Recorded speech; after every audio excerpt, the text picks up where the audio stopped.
ॐ अज्ञानतिमिरान्धस्य ज्ञानाञ्जनशलाकया चक्षुरुन्मिलितं येन तस्मै श्रीगुरवे नमः। श्रीचैतन्यमनोभीष्टं स्थापितं येन भूतले स्वयं रूपकदा मह्यं ददाति स्वपदान्तिकं। वन्देऽहं श्रीगुरुं श्रीयुतपदकमलं श्रीगुरुन् वैष्णवांश्च श्रीरूपं साग्रजातं सहगणरघुनाथान्वितं तं सजीवम् साद्वैतं सावधूतं परिजनसहितं कृष्णचैतन्यदेवं श्रीराधाकृष्णपादान् सहगणललिता श्रीविशाखान्वितांश्च। हे कृष्णकरुणासिन्धो दीनबन्धो जगत्पते गोपेश गोपिकान्त राधाकान्त नमोऽस्तुते। तप्तकाञ्चन गौराङ्गी राधे वृन्दावनेश्वरी वृषभानुसुते देवी प्रणमामि हरिप्रिये। वाञ्छाकल्पतरुभ्यश्च कृपासिन्धुभ्य एव च पतितानां पावनेभ्यो वैष्णवेभ्यो नमो नमः। अनन्तकोटिवैष्णववृन्द की जय। नमः ओं विष्णुपादाय कृष्णप्रेष्ठाय भूतले श्रीमते जयपताका स्वामिन् इति नामिने। नमो आचार्यपादाय निताय कृपाप्रदायने गौरकथाधामदाय नगरग्रामतारिणे। नमः ओं विष्णुपादाय कृष्णप्रेष्ठाय भूतले श्रीमते भक्तिवेदान्तस्वामिन् इति नामिने। नमस्ते सारस्वते देवे गौरवाणी प्रचारिणे निर्विशेषशून्यवादी पाश्चात्यदेशतारिणे। जय श्री कृष्ण चैतन्य प्रभु नित्यानंद श्री अद्वैत गदाधर श्रीवासादि गौर भक्तवृंद। हरे कृष्ण कृष्ण कृष्ण हरे हरे हरे राम राम राम हरे हरे। हरे कृष्ण कृष्ण कृष्ण हरे हरे हरे राम राम राम हरे हरे। हरे कृष्ण कृष्ण कृष्ण हरे हरे हरे राम राम राम हरे हरे।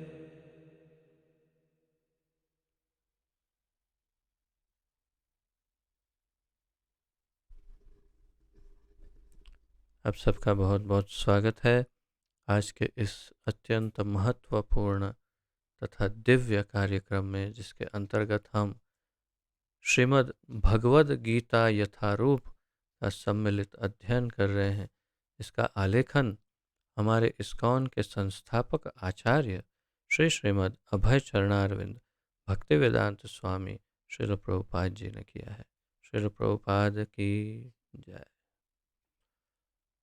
10वें अध्याय का अध्ययन जारी है और 10वें अध्याय में हम चतुश्लोकी भगवद गीता का अध्ययन संपन्न कर चुके हैं और आज से हम 12वें श्लोक से प्रारंभ करेंगे।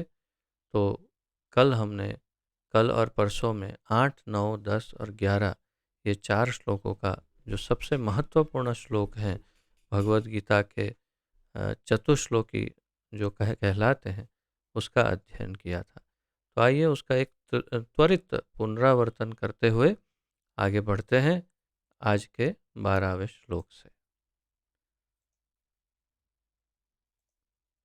तो आप लोगों को स्मरण होगा कि हमने 8वें श्लोक में जो 8वें श्लोक से अध्ययन प्रारंभ किया, तो 8वें श्लोक में भगवान कहते हैं अहम सर्वस्य प्रभवो मत्तः सर्वं प्रवर्तते इति मत्वा भजन्ते मां बुधा भाव समन्विताः। अर्थात मैं समस्त आध्यात्मिक तथा भौतिक जगतों का कारण हूँ। प्रत्येक वस्तु मुझ ही से उद्भूत है। जो बुद्धिमान यह भली भांति जानते हैं वे मेरी प्रेम भक्ति में लगते हैं तथा हृदय से पूरी तरह से मेरी पूजा में तत्पर होते हैं। ये कहकर फिर भगवान ने 9वें श्लोक में कहा मच्चित्ता मदगत प्राणाः बोधयन्तः परस्परं कथयन्तश्च मां नित्यं तुष्यन्ति च रमन्ति च। अर्थात मेरे शुद्ध भक्तों के विचार मुझ में वास करते हैं।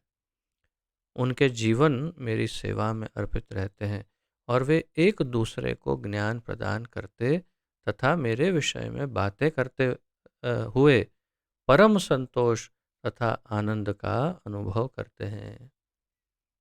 तो जैसा कि कल चर्चा हुई थी, इस श्लोक में भगवान ने भक्तों के मध्य कैसे संबंध होते हैं और परस्पर किस प्रकार आदान प्रदान करते हैं, उसका यहाँ वर्णन भगवान ने किया। और फिर इसी बात को और आगे बढ़ाते हुए भगवान ने 10वें श्लोक में कहा, तेषां सतत युक्तानां भजतां प्रीति पूर्वकम ददामि बुद्धि योगम तम येन माम उपयान्ति ते।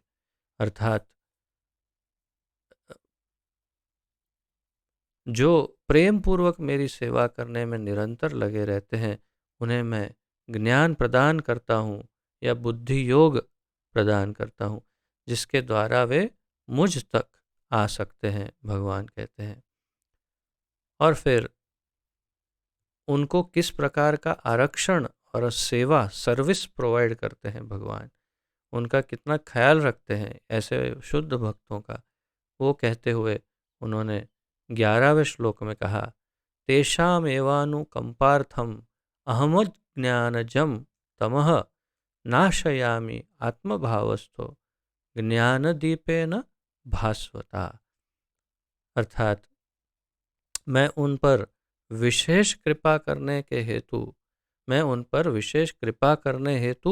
उनके हृदय में, उनके हृदयों में वास करते हुए ज्ञान के प्रकाशमान दीपक के द्वारा अज्ञान जन्य अंधकार को दूर कर देता हूँ। तो भगवान हृदय से ही उस ज्ञान को प्रकाशित करके अंदर का जो अंधकार है, शुद्ध भक्तों के हृदय में अगर कोई अंधकार है तो उसे दूर करने में मदद करते हैं भगवान स्वयं। तो ये चतुश्लोकी अत्यंत महत्वपूर्ण और निश्चित रूप से सबको कंठस्थ करने योग्य बिना संशय। अब 12वें और 13वें श्लोक से बल्कि अर्जुन अब भगवान की स्तुति गान करना प्रारंभ करते हैं। ये 12वां श्लोक, 12वां 13वां जो है, बल्कि 12, 13, 14, 15 ये सब अत्यंत महत्वपूर्ण श्लोक है। उसमें भी 12, 13 सबसे अधिक इसलिए क्योंकि यहाँ पर अर्जुन अपने, जैसे हम अगर सामान्य भाषा में कहेंगे तो अपने घुटने टेक देते हैं, अर्थात इस घड़ी से वे ये स्वीकार कर लेते हैं कि हाँ, कृष्ण भगवान है। तो कृष्ण को भगवान के रूप में स्वीकार करना उन्होंने यहाँ से प्रारंभ किया है, इसलिए ये श्लोक बहुत ही अधिक महत्वपूर्ण है। और उन्होंने प्रमाण भी दिए कि केवल मैं ही नहीं, और क्या क्या और कौन कौन आपको भगवान के रूप में स्वीकार करते हैं, वो सब अर्जुन इन श्लोकों में बताते हैं। इसलिए ये भी बड़ा महत्वपूर्ण है, इसे भी कंठस्थ निश्चित रूप से किया जा सकता है। ये प्रचार आदि में बहुत उपयुक्त हो सकता है कि केवल 2-4 लोग नहीं, कौन कौन भगवान को, कैसे कैसे प्रतिष्ठित व्यक्ति भगवान कृष्ण को भगवान के रूप में स्वीकार करते हैं, उसके प्रमाण यहाँ पर दिए हैं। तो इसीलिए भी ये महत्वपूर्ण है। तो आइए उसका उच्चारण करते हैं, तत्पश्चात उसका जितना हो सकता है, कई श्लोकों तक अर्जुन ही बोलेंगे, तो वो सब जितने कवर कर सकते हैं उतने आज, कल, 2 या 3 दिन में श्लोक हम कवर करेंगे अर्जुन द्वारा।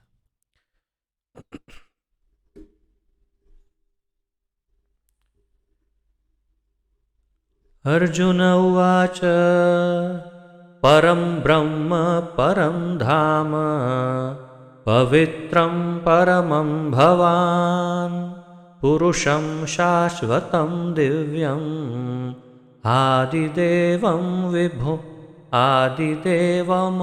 विभुम् आहुस्त्वां ऋषयः सर्वे देवर्षिर्नारदस्तथा असितो देवलो व्यासः स्वयं चैव ब्रवीषि मे। परं ब्रह्म परं धाम पवित्रं परमं भवान् पुरुषं शाश्वतं दिव्यम् आदिदेवमजं विभुम् आहुस्त्वां ऋषयः सर्वे देवर्षिर्नारदस्तथा असितो देवलो व्यासः स्वयं चैव ब्रवीषि मे।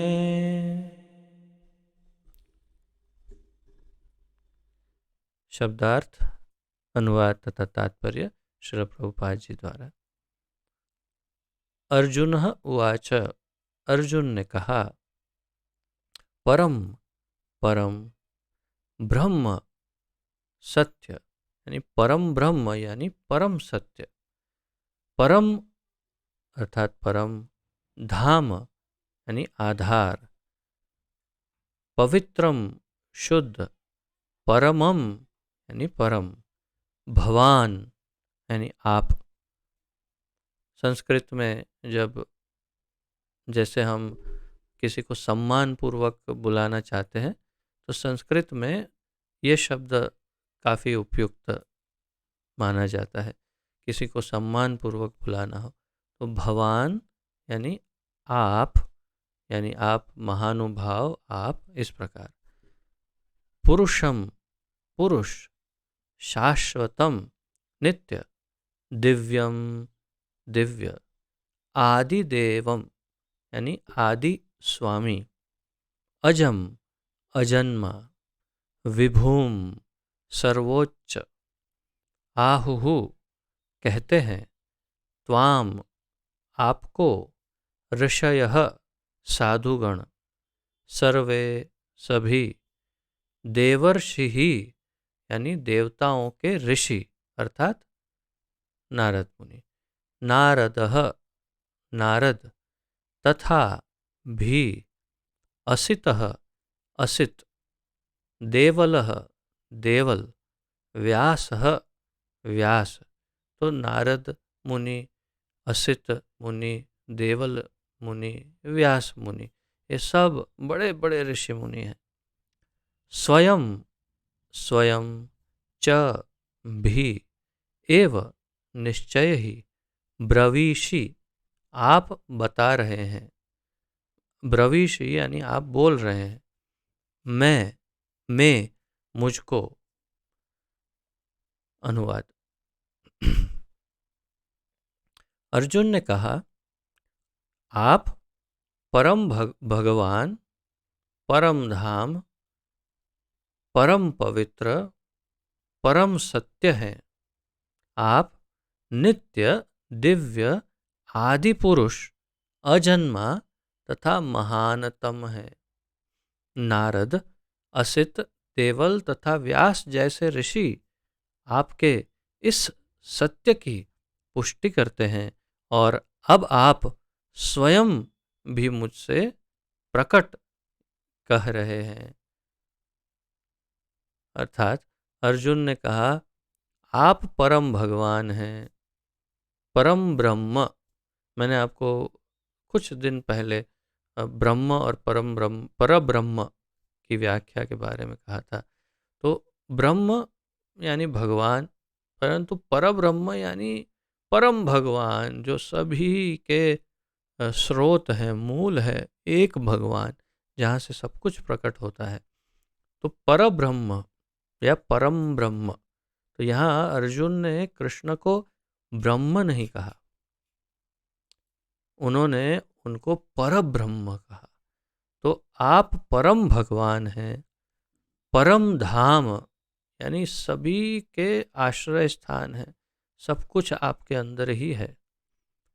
परम पवित्र, आप सबसे अधिक शुद्ध है, पवित्र है। परम सत्य, तो आप परम सत्य हैं, जो अविनाशी मूल अनादि सत्य जो है वही आप सत्य हो। आप नित्य हो, नित्य, यानी कि कभी कोई ऐसा समय हो नहीं सकता जब आप ना हो और आप प्रकट हुए या अंतर्धान हुए। आप सदैव रहते हैं। दिव्य, आप दिव्य हैं। आदि पुरुष, यानी प्रथम पुरुष, सबसे पहले संसार के शुरुआत से भी पहले, ब्रह्मा से भी पहले, सभी देवों से पहले आप ही हैं, आदि पुरुष। अजन्मा, आपका कभी जन्म नहीं होता, न मृत्यु होती है। तथा महानतम है, आप महान नहीं, महानतम है। इसको अंग्रेजी में, अंग्रेजी ग्रामर में, व्याकरण में सुपरलेटिव डिग्री, सब कुछ सुपरलेटिव डिग्री में एकदम परम परम परम परम ही कहा। परम या तम, महानतम, परम, यानी जो टॉप मोस्ट है वही है कृष्ण और वही है भगवान। तो भगवान तो वही है ना जो सबसे टॉप हो, सबसे परम हो, वही तो भगवान हो सकते हैं। अन्य सब भगवान कैसे हो सकते हैं? ईश्वर हो सकते हैं लेकिन परमेश्वर नहीं हो सकते। ब्रह्म हो सकते हैं लेकिन परब्रह्म नहीं हो सकते। तो यहाँ पर ये बात एकदम स्पष्ट है कि अर्जुन भगवान को परब्रह्म के रूप में, परम भगवान के रूप में उद्देशित कर रहे हैं और पहचान भी रहे हैं। तो आप यहाँ पर नोट्स में गिनती में लिख सकते हैं, आप परम भगवान हैं, आप परम धाम है, परम पवित्र है, परम सत्य है। आप नित्य है, आप दिव्य हैं, आप आदि पुरुष हैं, आप अजन्मा तथा महानतम है। 9 गुण बताए भगवान के अर्जुन ने। 2 श्लोकों में 9 गुण बताए भगवान के। तो ये सारे आपको नोट करने चाहिए कि क्या क्या विशेषताएं अर्जुन को कृष्ण में दिखाई दी है। 9 लक्षण दिखाई दिए कि जिसके द्वारा उन्होंने सिद्ध किया अपने अपने दृष्टिकोण से, उन्हें लगा कि ये 9 गुण इनमें है, इसलिए ये भगवान है। और फिर कहा कि ये तो ठीक है, चलो मेरा दृष्टिकोण है, हो सकता है मैं मुझे कोई मेरा हो सकता है मैं डर गया युद्ध में, या टेंशन में हूँ, या कुछ कोई और कारण है और मुझे कुछ भ्रम हो गया हो। लेकिन नारद मुनि, असित मुनि, देवल ऋषि, व्यास देव जैसे ऋषियों को सबको भ्रम थोड़ी हो सकता है। तो उन्होंने कहा, अर्जुन ने, नारद, असित, देवल तथा व्यास जैसे ऋषि आपके इस सत्य की पुष्टि करते हैं। यानी मैं अकेला नहीं कह रहा हूँ, ये सभी ऋषि मुनियों ने भी यही बात कही है जो मैं कह रहा हूँ। और अब आप स्वयं भी मुझसे यही कह रहे हैं। तो भगवान ने जो चतुश्लोकी हमने देखी उसमें प्रारंभ तो ऐसे ही किया ना कि अहम सर्वस्य प्रभव मत्तः सर्वम प्रवर्तते। और इससे पहले भी हमने देखा कि भगवान ने कहा मत्तः परतरम नान्यत किंचित अस्ति धन। तो भगवान भी यही कह रहे हैं कि मैं सर्वोपरि हूँ, मैं परब्रह्म परमेश्वर हूँ। ये ऋषि मुनि भी सारे यही कह रहे हैं और अर्जुन स्वयं भी अब इस बात की पुष्टि कर रहे हैं। तो इसलिए ये लगभग कैसे डेफिनेटली कंफर्म हो गया कि कृष्ण ही परम भगवान है। अब इससे ज़्यादा और क्या क्या प्रमाण चाहिए? ब्रह्मा जी ने ब्रह्म संहिता में कहा, शिव जी ने भी शिव पुराण में, आदि भागवत में उनके जो जो जहाँ जहाँ उल्लेख है, महादेव भी अनेक जगहों पर यही बात कर रहे हैं। और जगदम्बा जो है, जिसको हम अंबिका कहते हैं, वो भी यही कहती है। भागवत में आप पढ़ेंगे कि उन्होंने योग माया शक्ति या महामाया जो है वो किस प्रकार भगवान की स्तुति करती है। तो कोई तो ऐसा हो, एक व्यक्ति तो ऐसा हो जो कह दे कि नहीं, कृष्ण परम भगवान नहीं है। कोई एक व्यक्ति कह दे, असुरों को छोड़ करके कोई भी जो मान्यता प्राप्त व्यक्ति या व्यक्तित्व है, देवी हो देवता हो, ऋषि हो मुनि हो, या उनके भक्त हो, या सामान्य जन हो, जो भी है सभी, या शास्त्र हो, सब शास्त्र भी इसी बात की पुष्टि करते हैं कि कृष्ण ही परम भगवान है। तो प्रभुपाद जी अब बहुत सुंदर तात्पर्य दे रहे हैं और इसी बात को आगे समझाते हैं। इन दो श्लोकों में भगवान आधुनिक दार्शनिक को अवसर प्रदान करते हैं, क्योंकि यहाँ यह स्पष्ट है कि परमेश्वर जीवात्मा से भिन्न है।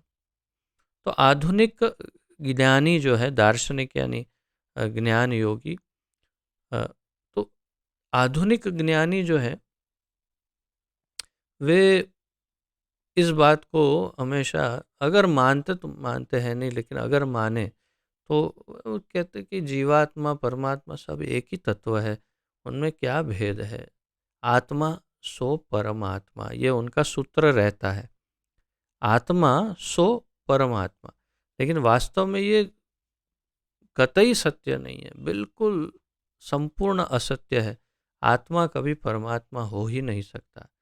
प्रभुपाद जी कह रहे हैं ये इसी का प्रमाण यहाँ पर है कि परमेश्वर जीवात्मा से अलग है। इस अध्याय के 4 महत्वपूर्ण श्लोकों को सुनकर अर्जुन की सारी शंकाएं जाती रहीं और उसने कृष्ण को भगवान स्वीकार कर लिया। तो हमने जो अभी महत्वपूर्ण 4 श्लोक देखे चतुश्लोकी, उसको सुनकर अर्जुन की सारी जो भी शंकाएं थी दुविधाएं थी, वो सब चली गई और उसने अब भगवान कृष्ण को भगवान के रूप में स्वीकार कर लिया। उसने तुरंत ही उद्देश्य किया, भगवान को उद्देशित करके कहा, आप परब्रह्म हैं। इसके पूर्व कृष्ण कह चुके हैं कि वे प्रत्येक वस्तु तथा प्रत्येक प्राणी के आदि कारण हैं। प्रत्येक देवता तथा प्रत्येक मनुष्य उन पर ही आश्रित है। अहम आदिर ही देवानाम मनुष्याणाम च सर्वशः, भगवान ने कहा। और उन्होंने कहा कि मैं अहम सर्वस्य प्रभव मत्तः सर्वम प्रभव, सब कहा भगवान ने। और मई मई सर्वम इदम प्रोतम सूत्रे मणिगणा इव, ये भी कहा कि सब कुछ मुझ पर ही निर्भर है। तो प्रभुपाद जी कह रहे हैं वे अज्ञानवश अपने आप को भगवान से परम स्वतंत्र मानते हैं। प्रत्येक देवता तथा प्रत्येक मनुष्य उन पर आश्रित है, परंतु देवता या मनुष्य अज्ञानवश अपने आप को भगवान से परम स्वतंत्र मानते हैं। ऐसा अज्ञान भक्ति करने से पूरी तरह से मिट जाता है।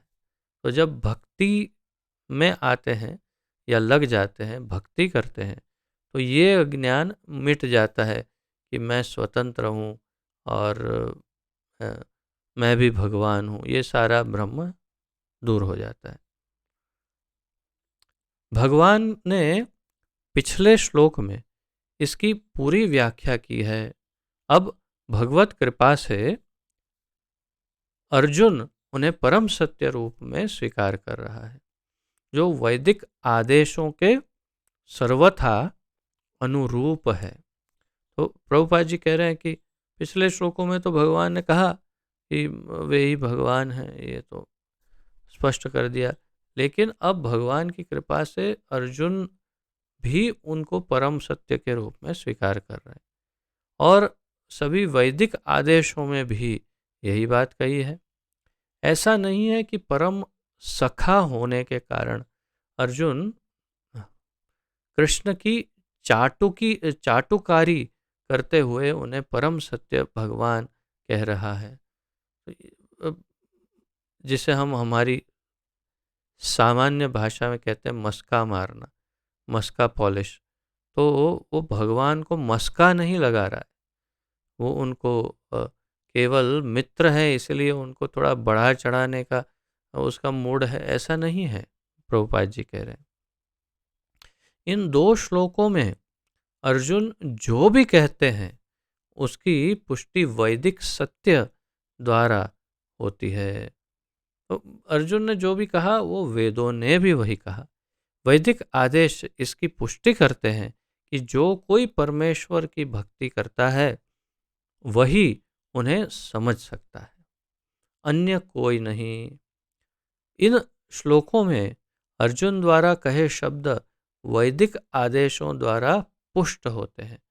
अर्थात पुष्ट होना यानी हृष्ट होना, पुष्ट होना यानी विकास होना अच्छा, या उनका बहुत सुंदर विकास विकास होना। तो पुष्टि, जैसे पुष्टि मार्ग जो श्रीमद् वल्लभाचार्य जी का मार्ग, पुष्टि मार्ग यानी भक्ति की पुष्टि होती है, प्रेम की पुष्टि होती है भगवान के प्रति। तो यहाँ पर प्रभुपाद जी ने कहा इन श्लोकों में अर्जुन द्वारा कहे शब्द वैदिक आदेशों द्वारा पुष्ट होते हैं, उनको पोषण मिलता है। पुष्ट होना, पोषण मिलना। क्या पुष्ट कैसे पोषण देते हैं? वैदिक, अर्जुन कहते हैं कि ये भगवान है, और वैदिक आदेश जो हैं वो भी यही कहते हैं कि कृष्ण भगवान है, इसलिए उसकी बात को पोषण मिल रहा है। केन उपनिषद में कहा गया है कि परब्रह्म प्रत्येक वस्तु के आश्रय हैं, और कृष्ण पहले ही कह चुके हैं कि सारी वस्तुएं उन पर आश्रित है। अहम सर्वस्य प्रभवो, भगवान पहले ही कह चुके हैं। मुंडक उपनिषद में पुष्टि की गई है कि जिन परमेश्वर पर सब कुछ आश्रित है उन्हें उनके चिंतन में रत रहकर ही प्राप्त किया जा सकता है। अर्थात मुंडक उपनिषद में कहा कि जो परम भगवान है, जो सबका आश्रय है, उनका चिंतन करने से उन्हें प्राप्त किया जा सकता है। कृष्ण का यह निरंतर चिंतन स्मरण है। कृष्ण का जो निरंतर चिंतन है उसी को स्मरण कहते हैं, जो भक्ति की नव विधियों में से है। जो नवधा भक्ति है, नव विधियाँ हैं भक्ति की, उनमें श्रवणम, कीर्तनम, स्मरणम, तो सबसे पहले श्रवण, कीर्तन और स्मरण है। तो इसमें ये स्मरण उसके अंदर आ जाता है। भक्ति के द्वारा ही मनुष्य कृष्ण की स्थिति को समझ सकता है और इस भौतिक देह से छुटकारा पा सकता है। केवल भक्ति के द्वारा ही मनुष्य कृष्ण की स्थिति को समझ सकता है। कृष्ण की स्थिति क्या है? वे परम भगवान हैं, सबके आदि कारण हैं, सभी देवी देवताओं के मूल हैं और सबके आधार हैं इत्यादि। तो इस स्थिति को, कृष्ण की इस स्थिति को, परम भगवान के रूप में कृष्ण की इस स्थिति को मनुष्य केवल भक्ति के द्वारा ही समझ सकता है।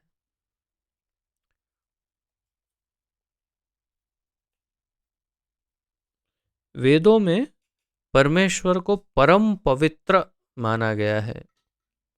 जो व्यक्ति कृष्ण को परम पवित्र मानता है वह समस्त पाप कर्मों से शुद्ध हो जाता है।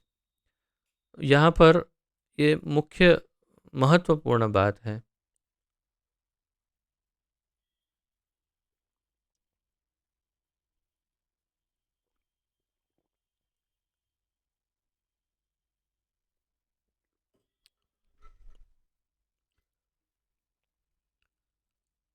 वेदों में कृष्ण को पवित्र माना गया है। अर्जुन ने भी कहा पवित्रम, तो भगवान को पवित्र कहा अर्जुन ने भी।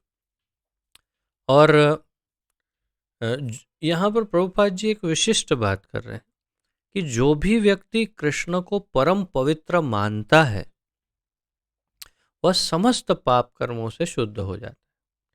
अब ऐसा क्यों कहना पड़ा? क्योंकि जो यहाँ पर कहा नहीं प्रभुपाद जी ने, सत्य यही है कि बहुत सारे लोग ये समझते हैं कि कृष्ण पवित्र नहीं है। कृष्ण बहुत महान हो सकते हैं, लेकिन पवित्र कैसे हो सकते हैं? क्यों? क्योंकि उन्होंने एक तो कितनी सारी गोपियों के साथ ब्रज में लीलाएं की, विविध प्रकार की। और फिर जब द्वारका गए तो द्वारका में भी 16,108 रानियां, इतनी रानियां। तो पवित्र कैसे कहा जा सकता है भगवान को, कृष्ण को? ये उनकी दुविधा रहती है। लेकिन सत्य यही है कि वे परम योगेश्वर है। पश्य में योगम ऐश्वरम, भगवान परम परम योगेश्वर है भगवान। और उनका जो ऐश्वर्य है, योग ऐश्वर्य, वो अचिंत्य है। अर्थात 16,108 रानी होते हुए भी वे अखंड ब्रह्मचारी हैं। उनके एक एक रानी से 10-10 पुत्रों का जन्म हुआ। उनको टोटल 1,00,000 से अधिक पुत्र थे, जिनके बारे में शास्त्रों में उल्लेख है, लिखा हुआ है। परंतु उसके बावजूद भी वे अखंड ब्रह्मचारी थे। इस बात को कैसे समझ सकते हैं? इसलिए उन्हें योगेश्वर कहा जाता है कि उनको इस प्रकार योग करना आता है कि इतना इतना बड़ा परिवार होते हुए भी वे अखंड ब्रह्मचारी है, जो हम नहीं समझ सकते। और इसीलिए वे परम पवित्र हैं।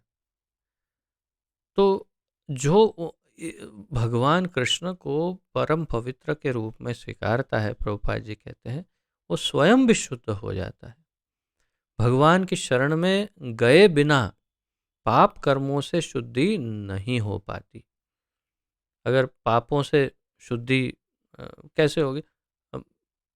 अ, भगवान ने 18वें अध्याय के 66वें श्लोक में तो कहा ही कि सर्वधर्मान परित्यज्य माम एकम शरणम व्रज, मेरी अकेले की शरण में आओ, अहम त्वाम सर्व पापेभ्यो मोक्षयिष्यामि, मैं तुम्हें सब पापों से मुक्ति करूंगा, मुक्ति दूंगा। तो यहाँ पर प्रभुपाद जी उसी बात को कह रहे हैं कि भगवान की शरण में गए बिना पाप कर्मों से शुद्धि नहीं हो पाती। मुझे इससे अचानक स्मरण हो गया कि जब मैं पूर्व काल में ज्ञान मार्ग में था, तो मुझे ऐसा बताया गया था कि कोई कोई ऐसी संभावना है ही नहीं, ऐसा ऐसा कुछ कभी हो सकता ही नहीं है कि अपने कर्म जो हैं, जो भी कर्म है, उसका फल हमें ना भोगना पड़े। ऐसा हो ही नहीं सकता। ऐसा मुझे उन ज्ञान मार्गियों ने सिखाया था कि ऐसे नियम है कि जो भी कर्म किया है उसका फल तो भोगना ही पड़ेगा, चाहे कुछ भी कर लो। लेकिन ये बिल्कुल भी सत्य नहीं है। और उसकी पुष्टि भगवान ने 18.66 में की कि मैं तुम्हें हर प्रकार के पाप से मुक्ति दूंगा। अब उन्होंने या तो झूठ बोला है, या तो कृष्ण झूठ बोल रहे हैं, या फिर सच बोल रहे हैं। झूठ बोलने का कितने झूठ बोलेंगे भगवत गीता में? अगर झूठ नहीं बोल रहे हैं तो यही सनातन सत्य है कि केवल कृष्ण, अर्थात केवल परम भगवान ही सब प्रकार के पापों से एक जीव को मुक्त कर सकते हैं। भगवान की शरण में गए बिना लेकिन ये हो नहीं सकता, इसलिए उनकी शरण बहुत महत्वपूर्ण है। अर्जुन द्वारा कृष्ण को परम पवित्र मानना वेद सम्मत है। तो अर्थात अर्जुन जो मानते हैं कि कृष्ण परम पवित्र है, वो वेदों में भी इसी बात की पुष्टि है। इसकी पुष्टि नारद आदि ऋषियों द्वारा भी हुई है। और नारद आदि ऋषि जो यहाँ पर जो नाम लिए, उन्होंने भी इस बात को स्वीकार किया। कृष्ण भगवान हैं और मनुष्य को चाहिए कि वह निरंतर उनका ध्यान करते हुए उनसे दिव्य संबंध स्थापित करे। पहले तो ये पहचाने और माने और स्वीकार करे कि कृष्ण भगवान है, और फिर निरंतर उनका ध्यान करे, सततम कीर्तयन्तो माम, तथा उनके साथ दिव्य संबंध स्थापित करे। दिव्य संबंध अर्थात एक मित्र का, एक पुत्र का, एक पिता का, माता का, सखा या सखी का, या प्रेमिका का, या दास का, सेवक का, किसी भी प्रकार से उनके साथ एक संबंध स्थापित करें। वे परम अस्तित्व हैं, प्रभुपाद जी कहते हैं। वे समस्त शारीरिक आवश्यकताओं तथा जन्म मरण से मुक्त हैं। भगवान, उनका अस्तित्व परम है तथा वे हर प्रकार की शारीरिक आवश्यकताएं जैसे जन्म मृत्यु आदि इन सब से मुक्त है। इसकी पुष्टि अर्जुन ही नहीं अपितु सारे वेद पुराण तथा इतिहास के ग्रंथ करते हैं। तो इस बात को अर्जुन तो कह ही रहे हैं, ऋषि मुनि तो कहते हैं, लेकिन सभी शास्त्र भी इसी बात को कहते हैं। सारे वैदिक साहित्य में कृष्ण का ऐसा वर्णन मिलता है और भगवान स्वयं भी चौथे अध्याय में कहते हैं, यद्यपि मैं अजन्मा हूँ किंतु धर्म की स्थापना के लिए इस पृथ्वी पर प्रकट होता हूँ। धर्म संस्थापनार्थाय संभवामि युगे युगे।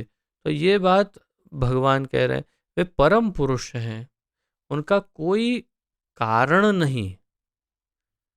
कारण नहीं अर्थात आप किसी भी व्यक्ति को का उदाहरण ले लो और कह सकते हो कि ये है, उसका कारण क्या है, तो हम बता सकते कि हाँ उसका कारण है कि उसके माता पिता जो हैं वो है, इसीलिए वो है। अच्छा अच्छा, वो तो कोई ना कोई कारण सबका मिल जाता है, परंतु कृष्ण के होने का कोई कारण नहीं है, वे है ही हमेशा, क्योंकि वे समस्त कारणों के कारण हैं। प्रभुपाद जी कह रहे हैं आगे, और सब कुछ उन्हीं से उद्भूत है, उनके अंदर से ही सब कुछ प्रकट होता है। ऐसा पूर्ण ज्ञान केवल भगवत कृपा से ही प्राप्त होता है।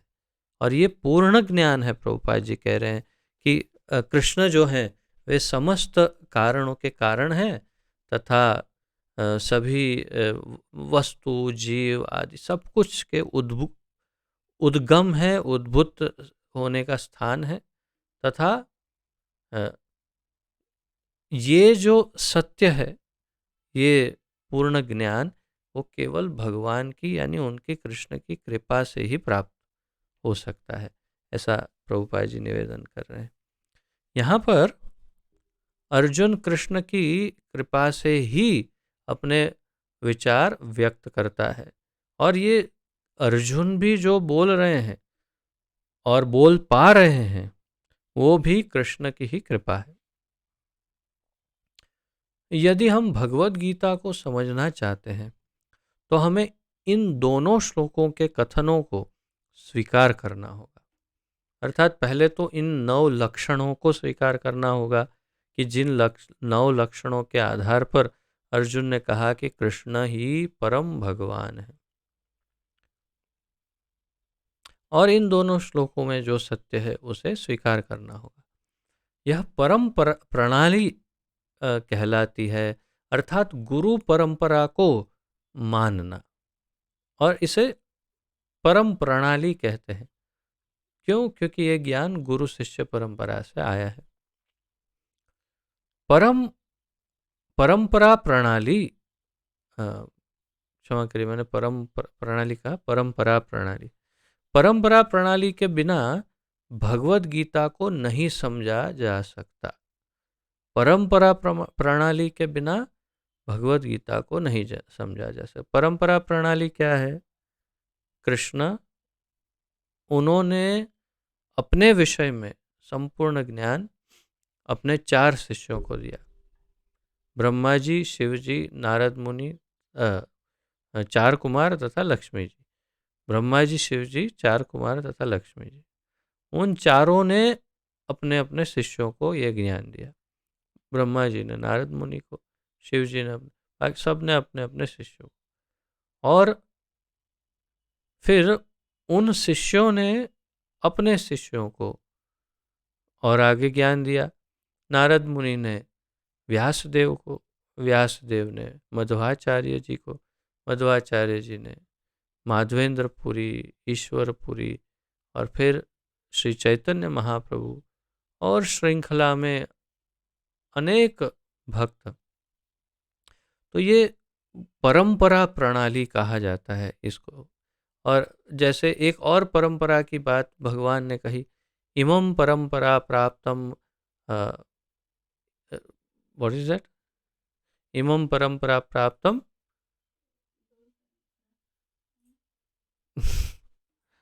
राजर्षयो विदु स काले नेह महता योगो नष्ट परंतप। तो ये जो परंपरा में ये जो ज्ञान चला आ रहा था, वो ज्ञान धीरे धीरे कालांतर में नष्ट हो गया, भगवान ने कहा। तो ये जो परंपरा है उसमें सबसे पहले कौन था? तो उस परंपरा में भगवान ने कहा कि इमं विवस्वते योगम प्रोक्तवान अहम अव्ययम। तो ये सबसे पहले मैंने ज्ञान विवस्वान यानी कि सूर्यदेव को दिया। सूर्यदेव ने अपने पुत्र मनु, फिर इक्ष्वाकु, इस तरह से उन्होंने अपने पुत्र या अपने शिष्यों को दिया। लेकिन कालांतर में ये ज्ञान जो है वो नष्ट हो गया, इसकी श्रृंखला टूट गई। स काले नेह महता योगो नष्ट परंतप। टूट गई श्रृंखला तो क्या होगा? अब मुझे फिर से बोलना पड़ रहा है तुमको, आज मैं वही ज्ञान फिर से तुम्हें दे रहा हूं अर्जुन। तो तात्पर्य यह है कि परंपरा प्रणाली बहुत महत्वपूर्ण है। क्यों? क्योंकि वास्तविक ज्ञान भगवान के विषय में पूर्ण तथा वास्तविक तथा प्रामाणिक तथा प्रमाणित ज्ञान केवल परंपरा से ही प्राप्त हो सकता है, या डायरेक्ट भगवान के पास से, जैसे अर्जुन ने प्राप्त किया। तो ये परंपरा प्रणाली कहलाती है, अर्थात गुरु परंपरा को मानना। परंपरा प्रणाली के बिना भगवत गीता को नहीं समझा जा सकता। यह तथाकथित विद्यालयी शिक्षा द्वारा संभव नहीं है। कोई रिसर्च इंस्टीट्यूट खोल के भगवत गीता पर रिसर्च करे तो भी वास्तविक भगवत गीता नहीं समझ पाएंगे। दुर्भाग्यवश जिन्हें अपनी उच्च शिक्षा का घमंड है, वे वैदिक साहित्य के इतने प्रमाणों के होते हुए भी अपने इस दुराग्रह पर अड़े रहते हैं कि कृष्ण एक सामान्य व्यक्ति है। तो दुर्भाग्य है, ये आधुनिक शिक्षित लोग किसी तरह से कृष्ण को एक सामान्य व्यक्ति ही मानते हैं, और या तो फिर कृष्ण थे यही नहीं मानते। तो ये सब उनकी शिक्षा का घमंड का नतीजा है, भगवान कह रहे हैं। अब 14वें श्लोक में इसी बात को अर्जुन आगे बढ़ाते हैं और पुष्टि करते हैं आगे और अधिक कि भगवान कृष्ण जो है वो भगवान है, इस बात को और आगे बढ़ाते हैं।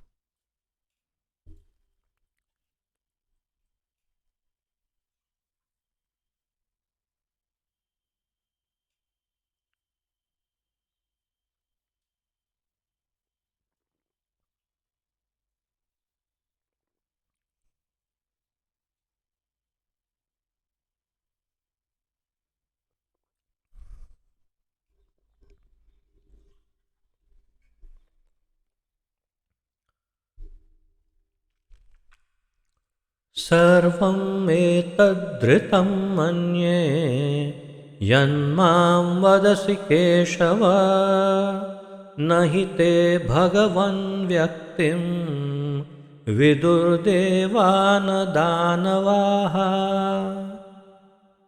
सर्वं एतत् धृतं मन्ये, सर्वं एतद्धृतं मन्ये यन्मां वदसि केशव न हि ते भगवन् व्यक्तिं विदुर्देवा न दानवाः।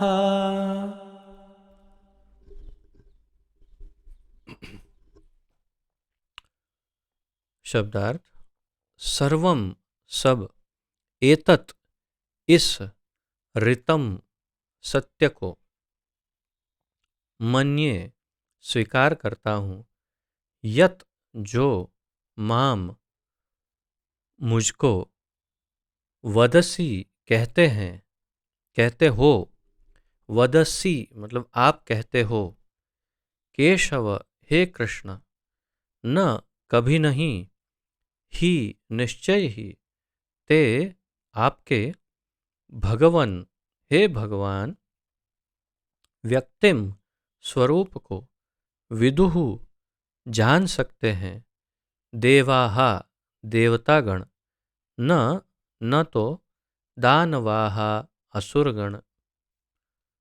अनुवाद: अर्जुन आगे कहते हैं, हे कृष्ण, आपने मुझसे जो जो कुछ कहा है उसे मैं पूर्णतः सत्य मानता हूं। हे प्रभु, न तो देवतागण न असुरगण ही आपके स्वरूप को समझ सकते हैं। तो अब अर्जुन आगे पुष्टि करते हुए कहते हैं कि आपने जो कुछ मुझे कहा वो सब कुछ पूर्णतया मैं उस बात को सत्य मानता हूँ, मैं स्वीकार करता हूँ। आप ही परम भगवान हो, इस बात को मैं मानता हूँ। लेकिन देवतागण हो या असुरगण, वो कोई भी आपके स्वरूप को नहीं पहचान सकता। और यही बात तो भगवान ने पहले कही कि न मे विदु सुरगणा प्रभवम न महर्षयो अहम आदिर्हि देवानां महर्षिणां च सर्वश। न मे विदु सुरगणा, सुर हो यानी देवता या गण हो या देवतागण हो या फिर असुर हो या ऋषि हो या कोई भी हो, कोई मुझे नहीं जानता, बल्कि इन सब का आदि मैं हूँ। मैं इन सब को जानता हूँ, लेकिन ये कोई मुझे नहीं जानते। और यही बात अब अर्जुन भी कह रहे हैं। तात्पर्य: यहाँ पर अर्जुन इसकी पुष्टि करते हैं कि श्रद्धाहीन तथा आसुरी प्रकृति वाले लोग कृष्ण को नहीं समझ सकते। जब देवतागण तक उन्हें नहीं समझ पाते तो आधुनिक जगत के तथाकथित विद्वानों का क्या कहना। भगवत कृपा से अर्जुन समझ गया कि परम सत्य कृष्ण है और वे संपूर्ण हैं। परम सत्य कृष्ण है और वे संपूर्ण हैं, भगवान। इस बात को अर्जुन समझ गए। अतः हमें अर्जुन के पथ का अनुसरण करना चाहिए। अर्जुन के पथ का, महाजनों ये न गतः सपंथ्या, अर्थात जो महाजन जिस रास्ते पर चले उनके पीछे पीछे उसी रास्ते पर हम जाएंगे तो हम भी पार हो जाएंगे। जैसे महाजन की नैया पार हो गई तो हमारी भी नैया पार हो जाएगी अगर उसी रास्ते से जाएंगे तो यहाँ पर प्रभुपाद जी कह रहे हैं इसलिए हमें अर्जुन के पथ का अनुसरण करना चाहिए। उसे भगवत गीता का प्रमाण प्राप्त था, भगवत गीता का प्रमाण उन्हें डायरेक्ट मिला था। जैसा कि भगवत गीता के चतुर्थ अध्याय में कहा गया है, चौथे अध्याय में, भगवत गीता के समझने की गुरु परंपरा का ह्रास हो चुका था। अतः कृष्ण ने अर्जुन से उसकी पुनः स्थापना की, क्योंकि वे अर्जुन को अपना परम प्रिय सखा तथा भक्त समझते थे। भक्तोसी में सखा चेती, भगवान कहते हैं। और ये वही है, स काले नेह महता नष्टो योग। योग जो है वो नष्ट हो चुका था और उसके कारण फिर उनको अपने प्रिय सखा और भक्त को उन्होंने फिर से वो ज्ञान दिया या दे रहे हैं अभी।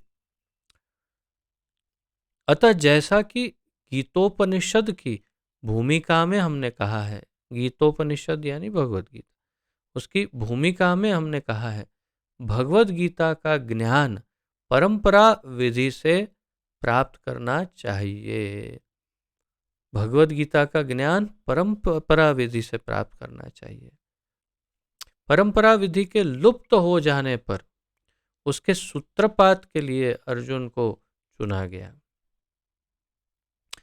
परंपरा खंडित हो गई, कालांतर में श्रृंखला टूट गई, ज्ञान लुप्त हो गया। तो अर्जुन ने अब इसका सूत्रधार, कृष्ण ने अब इसका सूत्रधार अर्जुन को बनाया और उनके द्वारा हम सब को, पूरे संसार को वही ज्ञान फिर से भगवत गीता के रूप में दिया।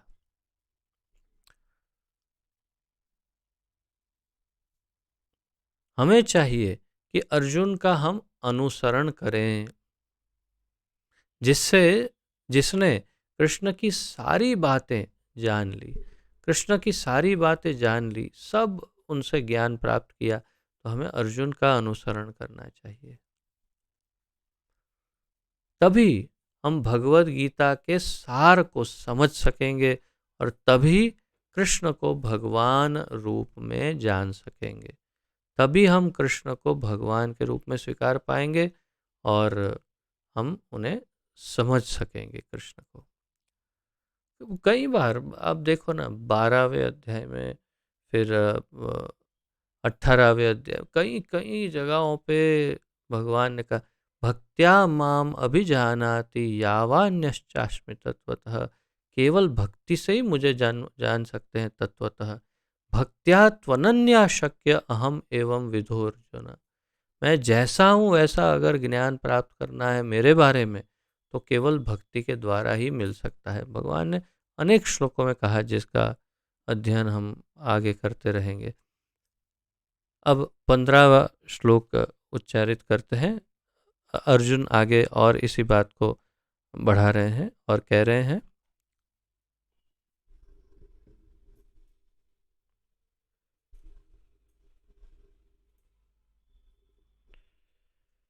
स्वयमेवात्मनात्मानं वेत्थ त्वं पुरुषोत्तम, भूतभावनभूतेश देवदेव जगत्पते। स्वयमेवात्मनात्मानं वेत्थ त्वं पुरुषोत्तम, भूतभावनभूतेश देवदेव जगत्पते।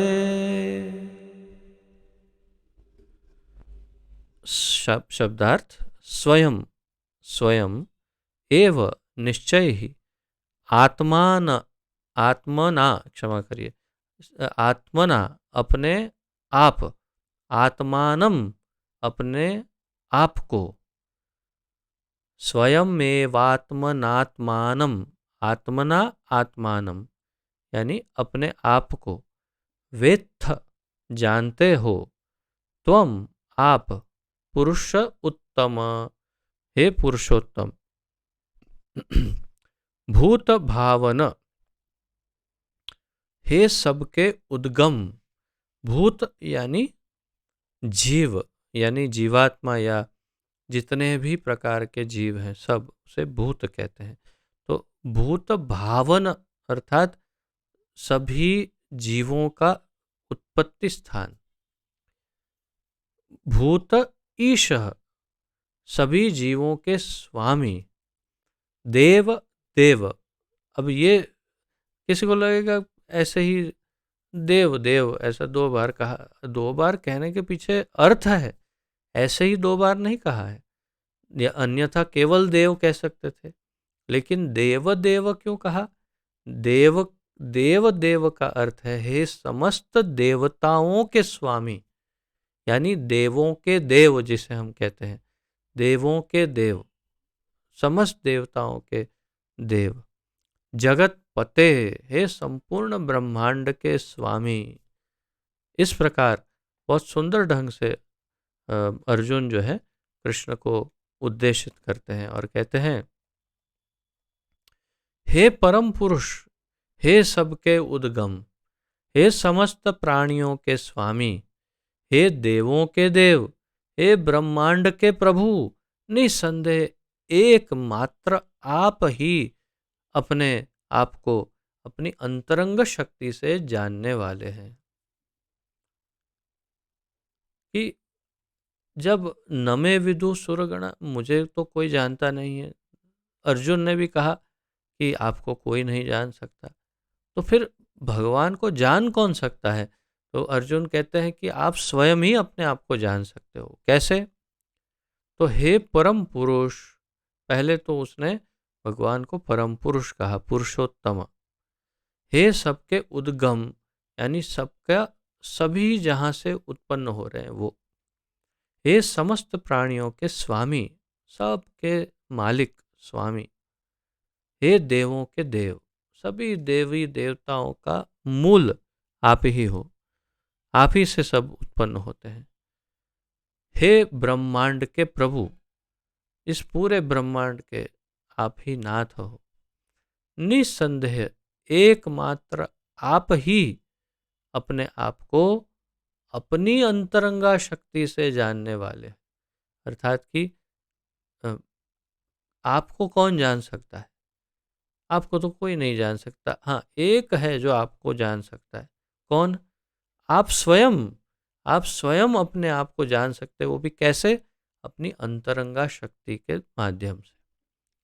अन्य जगह पर प्रभुपाद जी अन्य ग्रंथों में समझाते हैं कि भगवान की अंतरंगा शक्ति जो है, भगवान की तीन मुख्य तीन शक्तियां, अंतरंगा, तटस्थ, तटस्था और बहिरंगा। हम सब तटस्था शक्ति है। अंतरंगा शक्ति जो है उसमें भी तीन विभाजन है, संवित, संधिनी और लादिनी। उसमें लादिनी जो है वो आनंद प्रदान करती है, संवित जो है वो ज्ञान प्रदान करती है, और संधिनी जो है वो सभी को भगवान और उनके विविध रूप, विस्तार, अवतार, उनका धाम, उनके भक्त, सबको एक स्तर पर बनाए रखती है संधिनी। तो इसमें जो संवित शक्ति है, यानी ज्ञानमयी शक्ति, भगवान की अपनी अंतरंगा शक्ति, उनके माध्यम से भगवान अपने आप को समझ सकते हैं, अर्थात उनको भी अपनी ही शक्ति से स्वयं अपने आप को समझते हैं। उसमें ऐसा कुछ नहीं है कि कुछ बाहर से आकर के उन्हें समझाता है, ये तो संभव ही नहीं है। तात्पर्य, परमेश्वर कृष्ण को वे ही जान सकते हैं जो अर्जुन तथा उसके अनुयायियों की भांति भक्ति करने के माध्यम से भगवान के संपर्क में रहते हैं। भगवान को कौन जान सकता है? जो उनकी भक्ति करने के माध्यम से भगवान के संपर्क में रहते हैं। आसुरी या नास्तिक प्रकृति वाले लोग कृष्ण को नहीं जान सकते। ऐसा मनोधर्म जो भगवान से दूर ले जाए परम पातक है, और जो कृष्ण को नहीं जानता उसे भगवद गीता की टीका करने का प्रयत्न नहीं करना चाहिए। प्रभुपाद जी सावधान कर रहे हैं कि अगर आप कृष्ण को नहीं जानते तो उनके विषय में लिखने की हिम्मत मत करना। भगवद गीता कृष्ण की वाणी है, और चूंकि यह कृष्ण का तत्व विज्ञान है, अतः इसे कृष्ण से ही समझना चाहिए, जैसा कि अर्जुन ने किया। इसे नास्तिकों से ग्रहण नहीं करना चाहिए।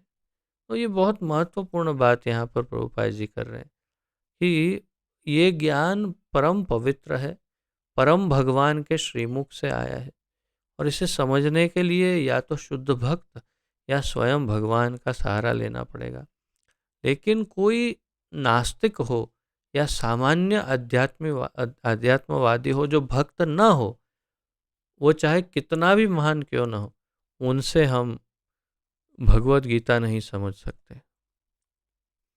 श्रीमद् भागवत में प्रथम स्कंद के द्वितीय अध्याय के 11वें श्लोक में कहा गया है, वदन्ति तत्तत्त्वविदस्तत्त्वं यज्ञानमद्वयं ब्रह्मेति परमात्मेति भगवान इति शब्दते। वदन्ति तत् तत्त्वविदस् तत्वम, यानी जो ज्ञानी लोग हैं वो बोल रहे हैं, जिन्होंने तत्व देखा है। क्या? ब्रह्म, परमात्मा, भगवान, इसी रूप में भगवान को जाना जा सकता है। परम सत्य का अनुभव तीन प्रकार से किया जाता है, प्रभुपाद जी कह रहे हैं। निराकार ब्रह्म, अंतर्यामी परमात्मा तथा भगवान। अतः परम सत्य के ज्ञान की अंतिम अवस्था भगवान है। जो हो सकता है कि सामान्य व्यक्ति अथवा ऐसा मुक्त पुरुष भी जिसने निराकार ब्रह्म अथवा अंतर्यामी परमात्मा का साक्षात्कार किया है, भगवान को न समझ पाए। बहुत बड़ा योगी, ध्यानी, ज्ञानी क्यों ना हो, लेकिन हो सकता है कि वो भगवान को समझ ही नहीं पाए।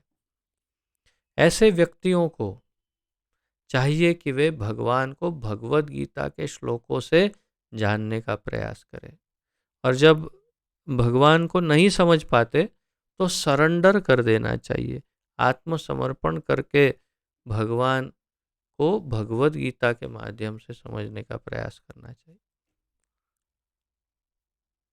जिन्हें स्वयं कृष्ण ने कहा है, यानी भगवद, भगवान की अपनी वाणी है।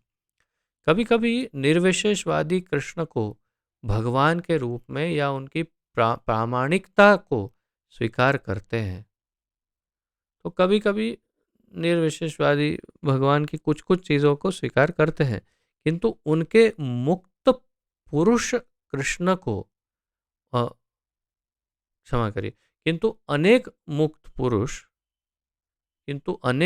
पुरुष कृष्ण को पुरुषोत्तम रूप में नहीं समझ पाते। मुक्त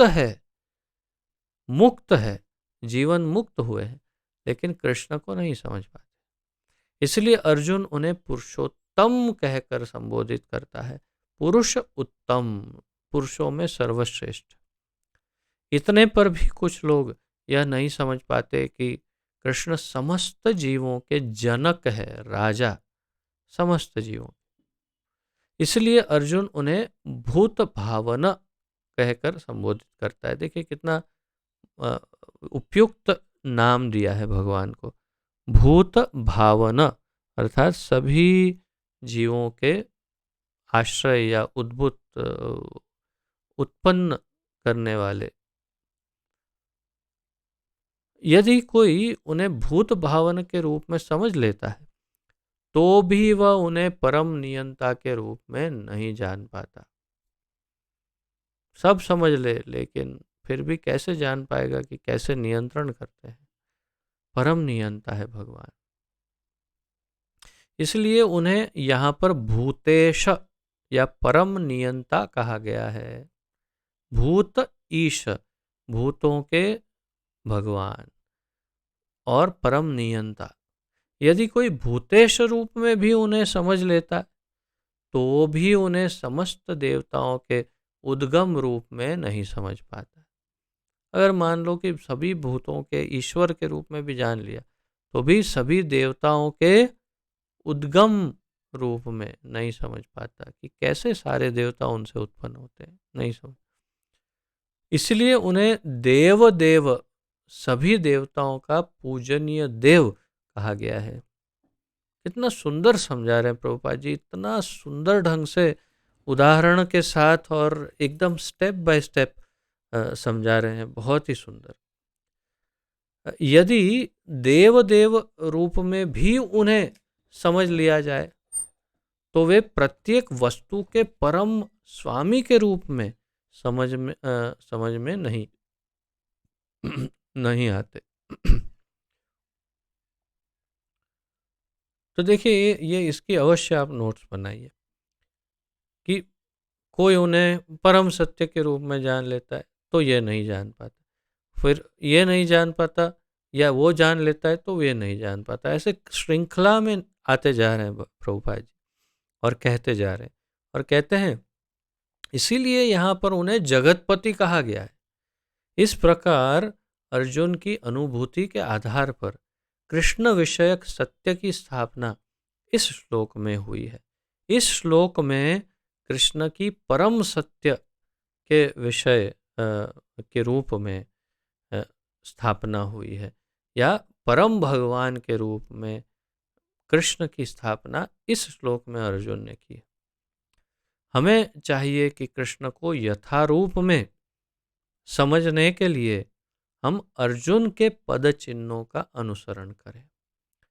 तो यदि हमें यथारूप में भगवान को समझना है तो अर्जुन के पद चिन्हों का अनुसरण करना होगा।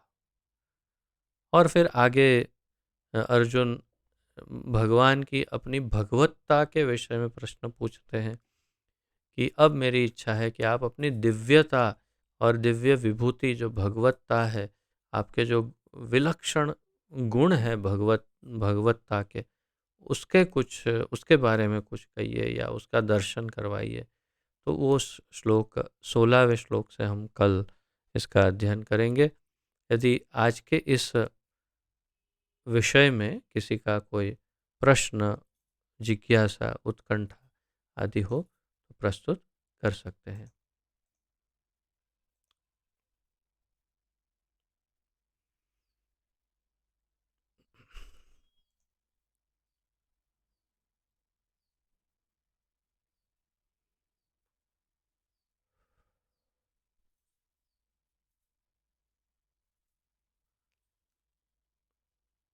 ठीक है, यदि कोई प्रश्न ना हो तो फिर विराम लेते हैं। पतित पावन जगत गुरु श्रील प्रभुपाद की जय। पतित पावन गुरुदेव की जय। निताय गौर प्रेमानंदे हरि हरि बोल। आप सबका बहुत बहुत धन्यवाद तथा आप सबके चरणों में दंडवत प्रणति निवेदन। हरे कृष्ण।